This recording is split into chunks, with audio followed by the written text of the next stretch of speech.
everyone, welcome to Bushra Home Tutor. My name is Bushra. Today we are going with the second lecture of electromagnetism with the topic magnetic field produced by current carrying conductor. जो conductor है उसमें free electrons होते हैं, जो free electrons होने की वजह से उसमें करंट जो है वो फ्लो कर पाता है और करंट के फ्लो करने से क्या होता है, उसके अराउंड क्या प्रोड्यूस होती है, एक मैग्नेटिक फील्ड प्रोड्यूस होती है। उस मैग्नेटिक फील्ड की स्ट्रेंथ क्या होगी, उस इलेक्ट्रॉन्स जो फ्लो करेंगे उसकी क्या स्पीड होगी, वो उनकी मैग्नेटिक फील्ड की स्ट्रेंथ क्या होगी, उसमें क्या फोर्सेस लगेंगे, वो सब हम इस टॉपिक में कवर करेंगे। When electric charges are at rest, they exert electrostatic force of attraction or repulsion on each other. हम पढ़ के आएंगे कि इलेक्ट्रोस्टैटिक में जब चार्जेस क्या होती हैं, रेस्ट में होती हैं, तो वो क्या लगाती हैं, इलेक्ट्रोस्टैटिक फोर्स ऑफ अट्रैक्शन लगाएंगी क्या या रिपेल कर लगाएंगी। अगर कि वो लाइक चार्जेस होंगी तो वो रिपल्शन वाला फोर्स अप्लाई करेंगी, या फिर वो अगर अनलाइक चार्जेस होंगी तो वो अट्रैक्शन वाला फोर्स अप्लाई करेंगी। As we know that isolated moving charges produce both electric and magnetic fields, but an electric current through a conductor produces only a magnetic field. जैसा कि हम जानते हैं जो isolated moving charges होंगी, means कि isolated उनके पास कोई भी external force वगैरह कुछ भी नहीं होगा, कोई भी external force नहीं होगा, तो वो moving charges क्या करती हैं, इलेक्ट्रिक फील्ड भी प्रोड्यूस करती हैं और मैग्नेटिक फील्ड भी प्रोड्यूस करती हैं। जब हम बात कर रहे हैं कंडक्टर की, जिसमें क्या कर रहा है, करंट फ्लो कर रहा है और वहाँ पे बहुत सारी चार्जेस हैं, करंट के फ्लो करने से क्या होगा कि वहाँ पे सिर्फ और सिर्फ मैग्नेटिक फील्ड पैदा होगी। ऐसा क्यों सिर्फ और सिर्फ मैग्नेटिक फील्ड पैदा होगी, इलेक्ट्रिक फील्ड क्यों नहीं पैदा होगी? इसका रीज़न ये है कि जो प्रोटॉन होंगे उसमें फिक्स्ड प्रोटॉन्स होंगे। एक एटम का होगा प्रोटॉन कि दूसरे एटम के प्रोटॉन इलेक्ट्रॉन की क्या हो गया कि उसकी बैलेंस हो गया। एक एटम का प्रोटॉन हो गए और दूसरे एटम के इलेक्ट्रॉन्स हो गए कि उनकी क्या होगी, इलेक्ट्रिक फील्ड क्या होगी, कैंसिल हो जाएगी। इस तरह से वहाँ पे इलेक्ट्रिक फील्ड नहीं होती है। करंट कैरिंग कंडक्टर जो होता है, जब उसमें करंट फ्लो करता है तो उसमें इलेक्ट्रिक फील्ड बिल्कुल भी नहीं होती, सिर्फ और सिर्फ उनमें क्या होती है, एक मैग्नेटिक फील्ड होती है। क्या रीज़न बता रहा है कि electric field of moving electrons is neutralised by the field of the fixed protons. जो फिक्स्ड प्रोटॉन्स होते हैं कंडक्टर के एटम में, जो फिक्स्ड प्रोटॉन्स होते हैं उनकी वो इलेक्ट्रॉन्स की जो इलेक्ट्रिक फील्ड है वो न्यूट्रलाइज कर सकते हैं, मीन्स बैलेंस आउट कर देते हैं। सिर्फ क्या बचती है, मैग्नेटिक फील्ड बचती है।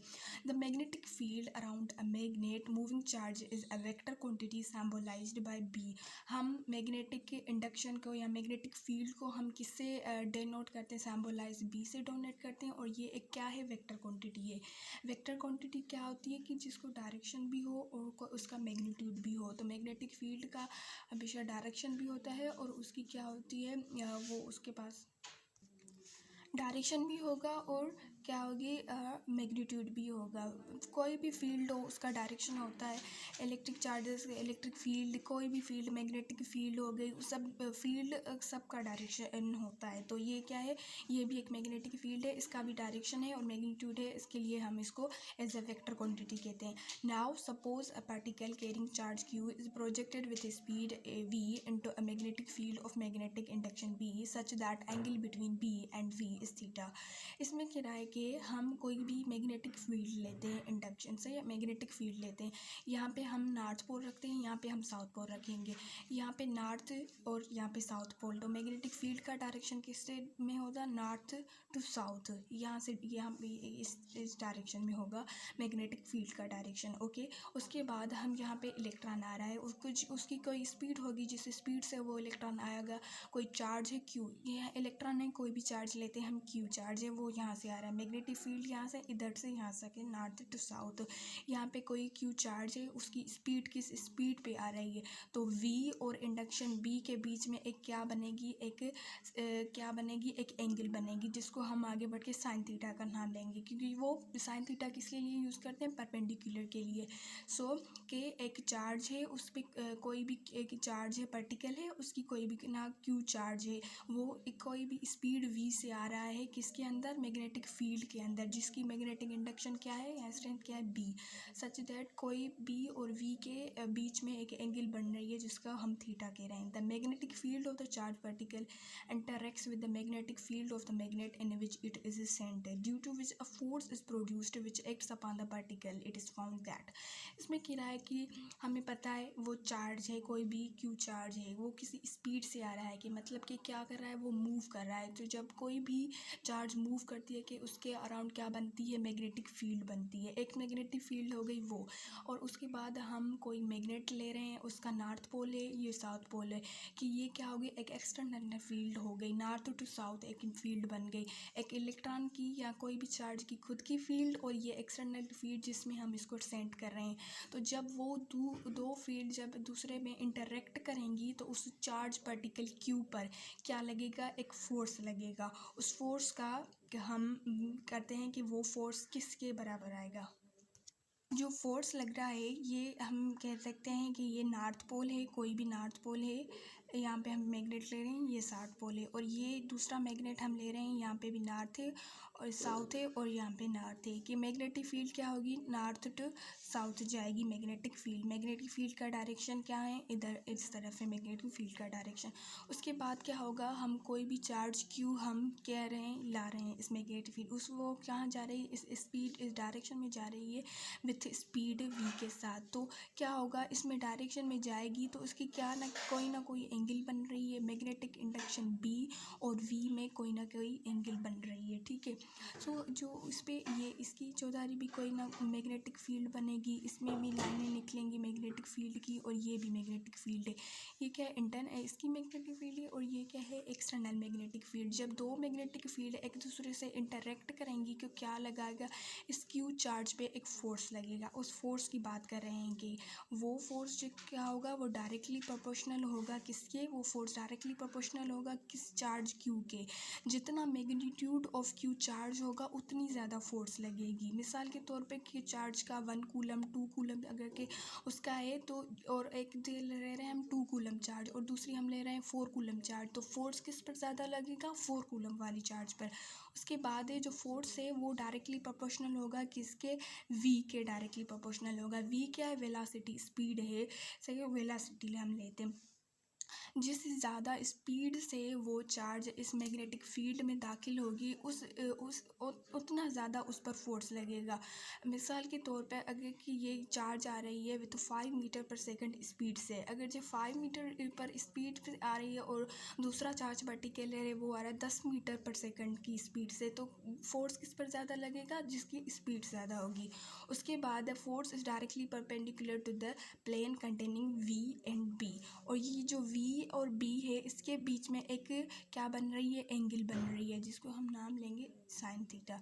सो जो फोर्स होगा वो डायरेक्टली प्रोपोर्शनल होगा किसके, साइन थीटा के पर डायरेक्टली प्रोपोर्शनल होगा. मतलब जितनी एंगल ज़्यादा बनेंगी उतना ज़्यादा क्या होगा, फोर्स लगेगा.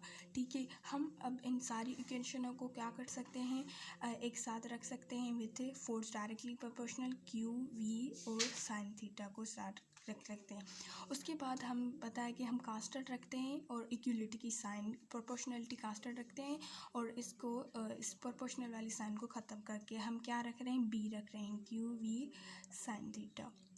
यहाँ पे b क्या है, मैग्नेटिक इंडक्शन है, इसका ये कांस्टेंट है, ये स्ट्रेंथ बताएगी इस मैग्नेटिक फील्ड की, ये क्या है, कांस्टेंट है. तो हम इसको ऐसे कर लिख सकते हैं, फोर्स b क्यू वी. अब हम साइन थीटा, अगर हम ये जो साइन थीटा है ना, ये साइन थीटा हम लेते हैं बराबर, साइन थीटा हम बराबर लेते हैं 90 डिग्री के. जो थीटा है ना वो हम बराबर देते हैं 90 डिग्री के. जो थीटा है वो हम किसके बराबर लेंगे, 90 डिग्री के. तो साइन 90 क्या बराबर हो जाएगा, 1 के. वो और हम यहाँ पे 1 मल्टीप्लाई कर सकते हैं, तो फोर्स क्या बन आएगा, बी क्यू वी. यहाँ से हमने फोर्स पता लगा दिया कि फोर्स क्या लगेगी, लेकिन हमें क्या मालूम करना है, मैग्नेटिक फील्ड मालूम करनी है करंट कैरिंग कंडक्टर पे. तो हम मैग्नेटिक फील्ड यहाँ सेम रख सकते हैं. तो फोर्स यहाँ पे ये मल्टीप्लाई कर रहे हैं, तो आगे क्या करेंगे, फोर्स के साथ क्या करेंगे, डिवाइड करेंगे, तो ये बन जाएगा b की हमें वैल्यू बन जाएगी. यही है, तो फोर्स हमारे क्या बन जाएगा, फोर्स ये हो गया कि b की वैल्यू हमें क्यू वी साइन थीटा बनाएगी. सही है. हम इसका यूनिट कैसे निकालेंगे, ये आ गया मैग्नेटिक इंडक्शन। हम साइन थीटा भी रख सकते हैं, लेकिन अगर साइन 90 रखें तो वन जवाब आएगा। कि इंडक्शन का हम यूनिट कैसे निकालेंगे। यूनिट हम इस तरह निकालेंगे कि फोर्स क्या है, फोर्स की यूनिट क्या है न्यूटन, और क्यू की यूनिट क्या होती है, चार्ज की क्या होती है कूलम, और वेलोसिटी की क्या होती है मीटर पर सेकंड। इसको मल्टीप्लाई करते हैं मीटर पर सेकंड, तो बी क्या बराबर आ जाएगा, मैग्नेटिक इंडक्शन किसके बराबर आ जाएगा, न्यूटन के। हम ये जो सेकंड है यहाँ पे भी रख सकते हैं इंटू एम, तो क्या बन जाएगा न्यूटन कूलम पर सेकंड। हमें बताया कि किसके बराबर है, एम्पियर के बराबर है, करंट इनटू मीटर।